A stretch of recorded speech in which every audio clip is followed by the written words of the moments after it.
ብዙ ጊዜ የሚነሳው ፕሌቶ ነው። ፕሌቶ እንደምታውቁት በነበረበት ዘመን ቤተሰቦቹ ከሞላ ጎደል ሻል ያለ የደረጀ ኑሮ ያላቸው የሚባሉ ናቸው። በዚያ በቤተሰብ በሀብት በተለመደው መንገድ ከመሄድ ይልቅ ጠያቂውን ሶቅራጥስ መከተል ፈለገ። የሶቅራጥስ ሕይወት በጥያቄ የተሞላ ነው። በኑሮ ደረጃ ከቤተሰቡ ያነሰ ነው። ይህ ሰው ግን ዊዝደም አፍቃሪ ስለሆነ በዚያ ጊዜ በነበረው እሳቤ ምቾት ከሚመስለው የህይወት ሁኔታ ወጥቶ ጠያቂውን መከተል መረጠ። ሶቅራጥስ ኮስችኒንግ ሜተድ በማስተማር በመመራመር ፕሌቶን ሰራው። ሶቅራጥስ ብዙ አልጻፈም፣ ብዙ ጠየቀ እንጂ። ፕሌቶ ግን የሱ ተማሪ ሆኖ እስከ ዛሬ ኢትዮጵያ ውስጥ የምንነጋገርበትን የዛሬ 2400 ምናምን ዓመት ነው ይሄ ሰውዬ የነበረው። ከክርስቶስ ልደት በፊት 400 ምናምን ዓመት ነበር።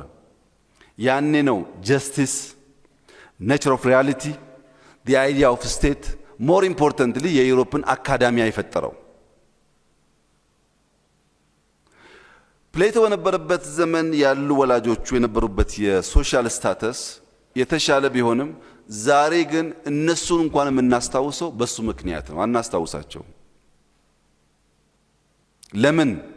የሚወደውን አውቆ የሚወደውን መርጦ ለሚወደው ተከትሎ ጠይቆ የጠየቀውን ደግሞ ሲኩዌንሻል በሆነ መንገድ ኖሌጅ ማደርጀትና ማሸጋገር ስለቻለ። ያ ብቻ ግን አይደለም፣ ከሱ የላቀውን ማስተማር ስለቻለ።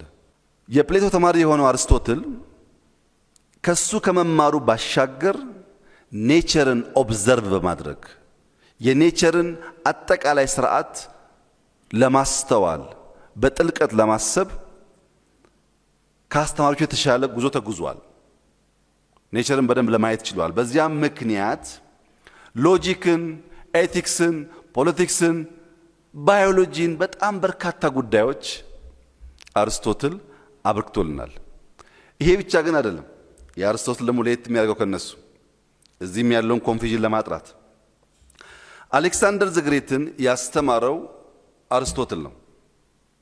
አርስቶትል ያነበበ የጻፈ ቢሆንም ኢምፓየር ለመገንባት እኔ ነኝ አላለም። ኢምፓየር ለመገንባት የሚችልን ሰው ነው የሰራው። እናንተ ያነበባችሁና የጻፋችሁ የግድ ኢምፓየር ገንቢ መሆን አይጠበቅባችሁም።